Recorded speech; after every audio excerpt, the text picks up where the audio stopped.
Hey guys, welcome back to CEBOX Tutorial Channel, and this is our example number 5 for Chapter 1, Dead Loads of Structural Theory 1. The second floor of a light manufacturing building is constructed from iba-iba natin yung mga kulay para sa different types of materials, from a 150 mm thick stone concrete slab with an added 100 mm cinder concrete fill as shown.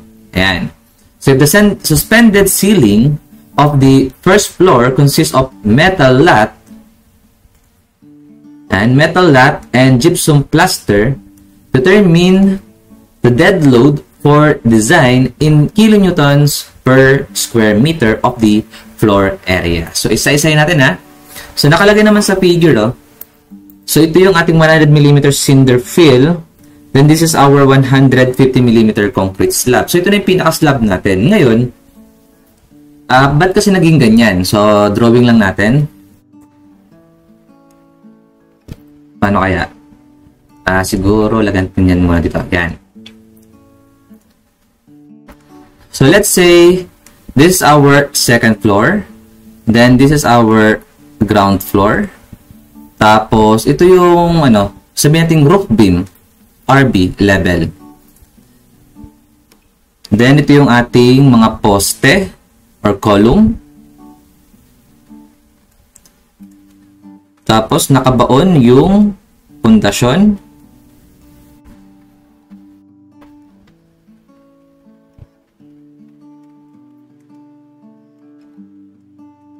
Yan. Then, ito na yung pinaka-beam natin sa roof beam level. Actually, dapat pala mas mababa. Ayan. Dito yung roof beam level natin. Then, ito naman yung mga beam natin sa second floor.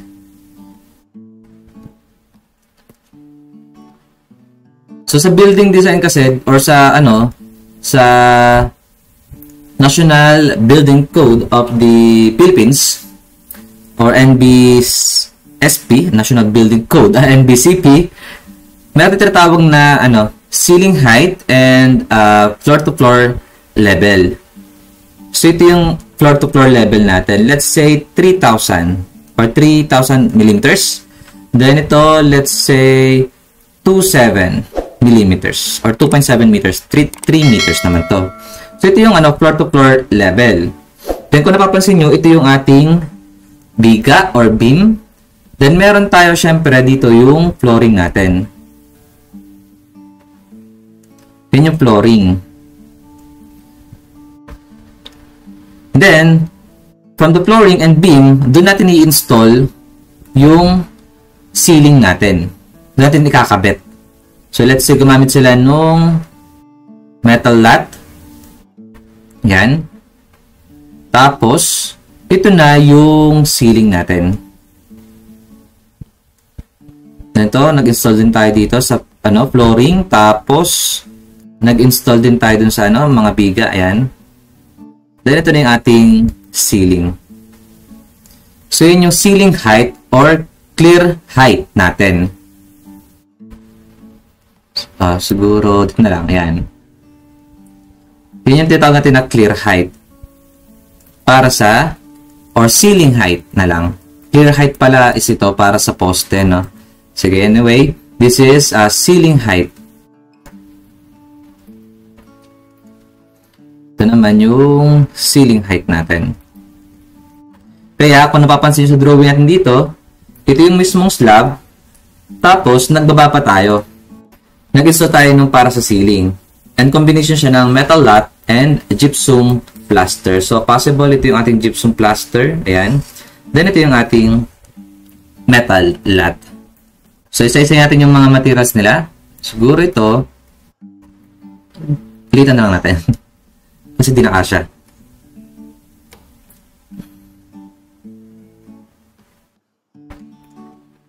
Okay. Sa bagay, kasya naman pala ito pag malit lang ang solution natin dito dyan Okay. So, para sa cinder fill. Ayan. So, sa concrete plain cinder, wala kasi siyang sinabi kung reinforce siya, Wala, no? Ayan. So that is plain cinder 17.0. So para sa density ng ating cinder fill is, I don't know kung ano basa dito, cinder or cinder. Hindi ako masyadong familiar sa cinder fill eh. But anyway, nakalagay naman sa table. That is 17.0 kilonewton per meter squared, meter cube. And then, yung density para sa concrete slab natin, nakalagay lang naman is concrete slab. So, that is plain stone concrete. That is 22.6. Hindi kasi siya nakalagay na reinforced. Kaya ang gagamitan na dyan is yung plain. So, 22.6 meter cube. And then, yung metal lat and gypsum, andito sa ceiling. Ayan. Nakalagay dito, suspended metal lat. So, ba't suspended? Kasi nakasabit lang siya, di ba? Or nakasuspend lang siya from the beam and slab. So, suspended metal lat and gypsum plaster, that is 0.48 kilonewton per meter squared. So, stress na siya. So, for ceiling na lang. Ayan. Para buo na siya. Magkasama ni metal lat and gypsum plaster natin. So, that is 0.48 kilonewton per meter squared. So, tanggalin natin yung table natin. Kompleto na ba? Yes. Tatlo lang yung material natin. So, ngayon, ang required kasi sa atin is kilonewton per square meter. So, yung ceiling, walang tayong problema. Naka 0.48 na siya. Ang kailangan natin alamin is yung kilonewton per meter squared ng ating cinder and concrete. So, yung ating pressure total is equivalent sa pressure ng ating cinder fill plus pressure na dadalhin ng ating concrete slab. Ay, wait lang. Ano nga ba tamang term dito? Yes. Ang tamang term dito, kung pagkabase natin yung mga, mga software, this is floor load. Ayan. Or, yes, floor load is naka-area na kasi siya. No? So, this is for concrete or floor load para sa concrete. Then, yung ating floor load para sa ceiling.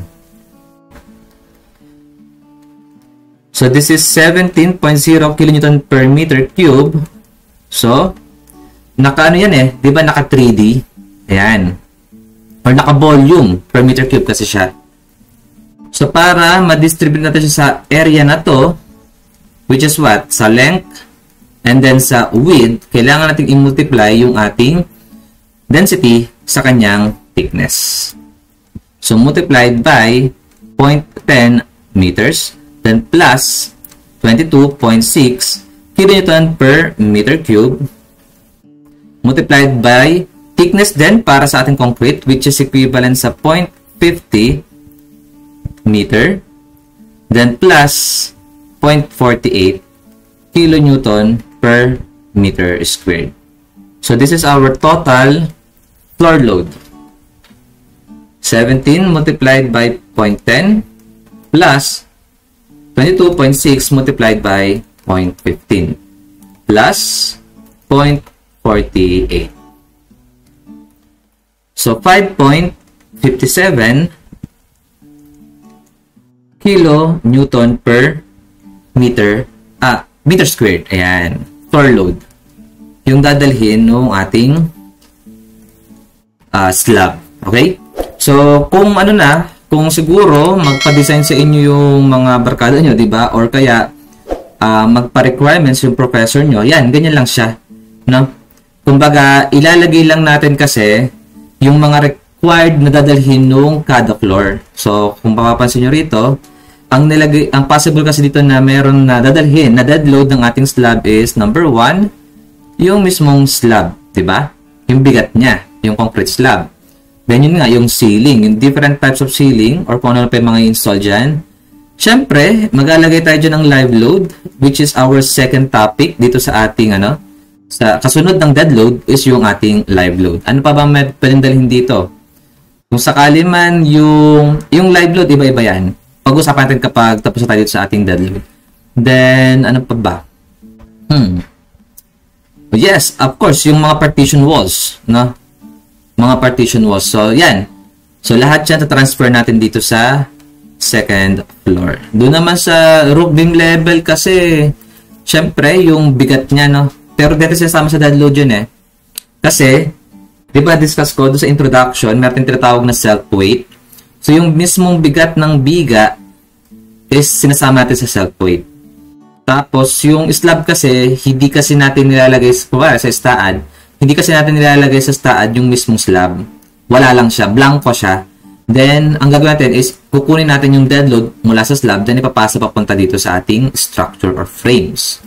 So, ang possible kasi na maipasa natin na load dito sa roof beam level is yung ating roof live load. Then, yung mga reaction na manggagaling sa truss.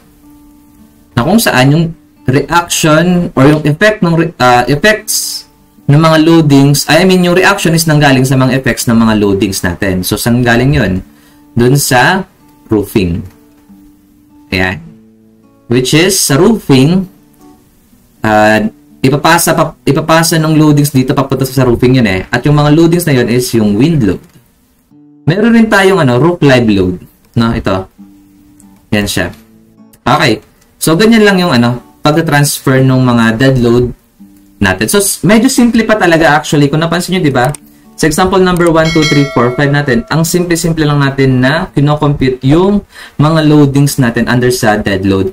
Actually, pati sa live load, meron lang tayong condition na kailangan sundin sa live load. Then, sobrang simple lang din ng live load. No?